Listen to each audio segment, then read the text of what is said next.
ৰহস্যৰ পৰা ৰহস্যৰ মাজলৈ সোমাই গৈ আছে নিৰ্বাচন আয়োগ যি নিৰ্বাচন আয়োগে বিৰোধীয়ে অনা অভিযোগসমূহ একেবাৰেই নুশুনে আচৰিত কথা এই যে প্ৰথম পৰ্যায়ৰ ভোট গ্ৰহণৰ 11 দিন পিছত আৰু দ্বিতীয় পৰ্যায়ৰ ভোট গ্ৰহণৰ 4 দিন পাছতহে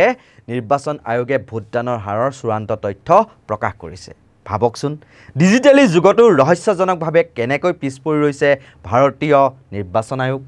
19 এপ্ৰিলৰ দিনা অৰ্থাৎ প্ৰথম পৰ্যায়ৰ ভোট গ্ৰহণৰ দিনা সন্ধিয়া 7 বজালৈকে নিৰ্বাচন আয়োগৰ তথ্য অনুসৰি ভোটদানৰ হাৰ আছিল 60.3% আৰু 19 এপ্ৰিলৰ পৰা 30 এপ্ৰিললৈ এই হাৰ বৃদ্ধি পাই হলগৈ 66.14% 11 দিন ভাবি চাওক ঠিক সেইদৰে দ্বিতীয় পৰ্যায় অৰ্থাৎ 26 এপ্ৰিলৰ দিনা সন্ধিয়া 7 বজালৈকে ভোটদানৰ হাৰ আছিল 60.96% আৰু সেই হাৰ 4 দিনৰ পাছত হলগৈ 66.71% ডিজিটেল ইণ্ডিয়াৰ যুগত ইমান বেছি দিন পলমকৈ ঘোষণা কৰাৰ সন্দেহজনক কথা নহয়নে এই কথাটো মনত ৰাখিব ভাৰতত এইবাৰে প্ৰথম নিৰ্বাচন অনুষ্ঠিত হোৱা নাই পূৰ্বেও নিৰ্বাচন অনুষ্ঠিত হৈ আহিছে আৰু চূড়ান্ত ভোটদানৰ হাৰ ঘোষণা কৰিবলৈ খুব বেছি কেতিয়াবা 48 ঘণ্টাৰ প্ৰয়োজন হৈছিল ডিজিটেলি ভাৰত বহুত শক্তিশালী হোৱা বুলি কোৱা সময়ত 11 দিন লাগিব পাৰেনে আপুনি এবাৰ ভাবি চাওকচোন তাতোকৈ গুৰুত্বপূৰ্ণ কথাটো এইটোৱে যে এইবাৰ কিমান ভোট পুলিং হ'ল বা কিমান পৰিমাণৰ লোকে কিমান সংখ্যক লোকে ভোটাধিকাৰ সাব্যস্ত কৰিলে তাৰ কোনো সংখ্যা আপলোড কৰা হোৱা নাই নিৰ্বাচন আয়োগৰ ৱেবছাইটত মাথো শতাংশৰ তথ্যহে উল্লেখ কৰা হ'ল ৱেবছাইটত অৰ্থাৎ ইয়াতো থাকি গ'ল সন্দেহৰ কিছু অৱকাশ এই সন্দৰ্ভত প্ৰদেশ কংগ্ৰেছৰ মুখপাত্ৰ ঋতুপৰ্ণ কোঁৱৰে ফেচবুক যোগে প্ৰশ্ন কৰি লিখিছে এইদৰে এতিয়া প্ৰথম প্ৰশ্নটো হ'ল যে যিটো তথ্য প্ৰকাশ কৰিবলৈ আয়োগক বিগত দশকসমূহৰ নিৰ্বাচনত মাত্ৰ 24 ঘণ্টা বা কেতিয়াবা 48 ঘণ্টাৰ প্ৰয়োজন হৈছিল আজি ইমান টেকনলজিৰ দিনতো 11 দিন লাগিল কিয় নে কিবা ভিতৰুৱা গণ্ডগোল কিবা অংক আছে দ্বিতীয়তে নিৰ্বাচন আয়োগে মুঠ শতাংশৰ তথ্যহে অৱগত কৰিছে কিন্তু আশ্চৰ্যজনকভাৱে লোকসভা সমষ্টিসমূহৰ মুঠ ভোটাৰৰ সংখ্যা আৰু কিমান সংখ্যক ভোটাৰে ভোটাধিকাৰ সাব্যস্ত কৰিলে তাৰ প্ৰকৃত তথ্য দিয়াৰ পৰা কিয় বিৰত আছে লোকসভা সমষ্টিৰ অন্তৰ্গত বিধানসভা সমষ্টিসমূহৰো মুঠ ভোটাৰৰ সংখ্যা আয়োগে উল্লেখ কৰা নাই সংখ্যাৰ পৰিৱৰ্তে শতাংশ হিচাপত দিলে সন্দেহৰ অৱকাশ থাকি যায়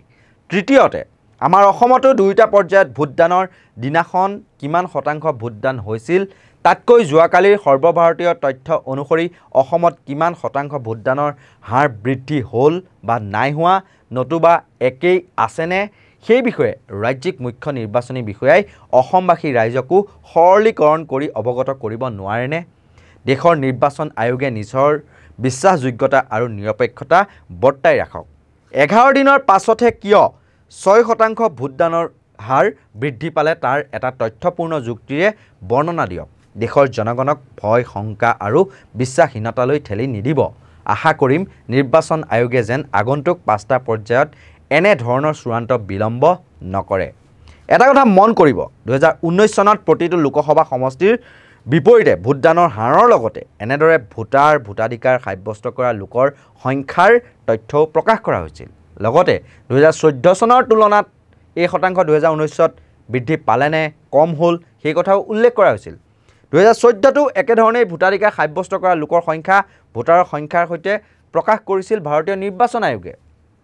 কেৱল ভোটদানৰ হাৰ বা পুৰুষ মহিলা বা তৃতীয় লিংগৰ ভোটাৰৰ ভোটদানৰ হাৰ শতাংশ হিচাপতে এইবাৰৰ দৰে সীমাবদ্ধ ৰখা হোৱা নাছিল 2019 বা 2014 চনত সেয়েহে এই ক্ষেত্ৰত সন্দেহৰ গোন্ধ পাইছে বিৰোধীয়ে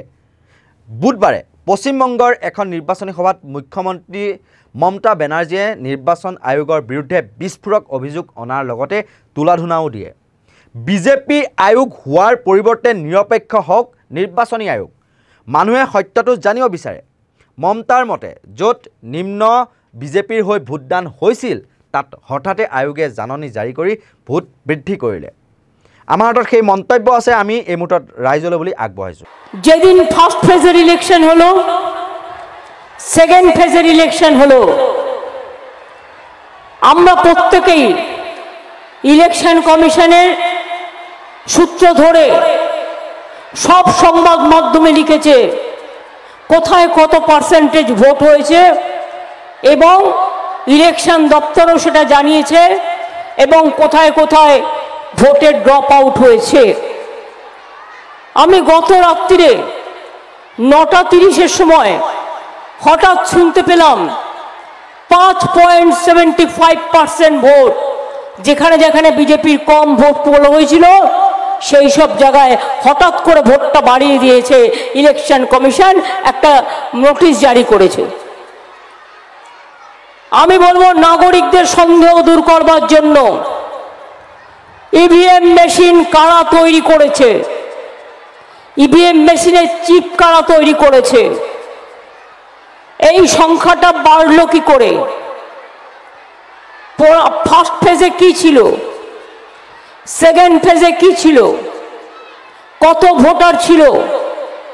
কত মেশিন ইউজ হয়েছিল, সেটা আমরা জানতে চাই। হঠাৎ করে বেড়ে যাওয়া মানে এটা তো নয়। প্রায় 19 লক্ষর মতো ভোটার মেশিন মিসিং আছে অনেক দিন ধরে, যে বিজেপি শাসিত রাজ্যগুলো নিজের ইচ্ছা মতো লোকের ভোট পাল্টে দিয়ে নিজেদের মেশিন ঢুকিয়ে দিচ্ছেন। এটা আমার সন্দেহ। এই সন্দেহটা যাতে মানুষের মধ্যে না হয় সেই জন্য ইলেকশন কমিশনকে আমরা বলবো মানুষের সন্দেহটা দূর করুন।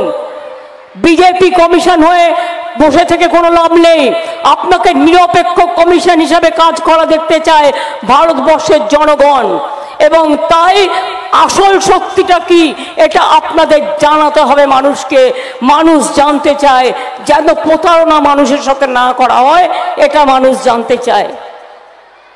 ইলেকশনেও চিটিং। CPIMৰ নেতা সীতাৰাম য়েচুৰীয়েও এই পৰিসংখ্যা প্ৰাৰম্ভিক পৰিসংখ্যাতকৈ যথেষ্ট বেছি বুলি দাবী কৰি এক্সত লিখিছে এইদৰে: প্ৰতিটো সংসদীয় সমষ্টিৰ ভোটাৰৰ প্ৰকৃত সংখ্যা কিয় উল্লেখ কৰা নহ'ল? এই পৰিসংখ্যা গম নোপোৱালৈকে শতাংশ অৰ্থহীন বুলি দাবী কৰে সীতাৰাম য়েচুৰীয়ে। ভাৰতীয় নিৰ্বাচন আয়োগৰ পৰা উত্তৰ বিচাৰে CPIMৰ নেতাগৰাকীয়ে। নিশ্চয়কৈ কিছুদিন পূৰ্বে কংগ্ৰেছক কটাক্ষ কৰিবলৈ গৈ প্ৰধানমন্ত্ৰী নৰেন্দ্ৰ মোদীয়ে চৰম মুছলমান বিদ্বেষী সাম্প্ৰদায়িক মন্তব্য কৰিছিল। তাক লৈ বিৰোধীয়ে বিভিন্ন প্ৰকাৰৰ অভিযোগ দিয়াৰ পাছতো মৌন নিৰ্বাচনী আয়োগে মুখত চেলোটেপ লগোৱাৰ লগতে কোনো ধৰণৰ বিহিত ব্যৱস্থা গ্ৰহণ কৰিবলৈ সাহস হোৱা নাছিল নিৰ্বাচন আয়োগৰ। বিৰোধীৰ তেনে শ শ অভিযোগ আছে নিৰ্বাচনী আয়োগৰ বিৰুদ্ধে। কেনেকৈনো নিৰ্বাচনী আয়ুক্ত নিৰ্বাচন কৰা সমিতিৰ অধ্যক্ষ প্ৰধানমন্ত্ৰীৰ বিৰুদ্ধে সৰব হ'ব পাৰে নিৰ্বাচনী আয়ুক্ত? এই প্ৰশ্ন বা এই খুধনি ৰাইজৰ মাজত সজাই থাকিব, কিয়নো নিৰ্বাচনী আয়ুক্ত বাছনি কমিটিৰ পৰা ইতিমধ্যে চল চক্ৰান্ত কৰি আইন পাছ কৰি এই ক্ষেত্ৰত যি উচ্চতম ন্যায়ালয়ৰ মুখ্য ন্যায়াধীশৰ ভূমিকা সেয়া একেবাৰে নৎসাত কৰি পেলোৱা হ'ল। আৰু এতিয়া সেই নিৰ্বাচন আয়ুক্ত নিৰ্বাচনী সমিতিৰ মুখ্য ব্যক্তি হ'ল প্ৰধানমন্ত্ৰী নিজেই, মানে তেওঁ অধ্যক্ষ। গতিকে এনেকুৱা নিৰ্বাচন আয়োগৰ পৰা সঁচাকৈয়ে বা সঁচা অৰ্থত নিৰপেক্ষতা ৰাইজে পাবনে, সেইবুলি কিন্তু বিভিন্ন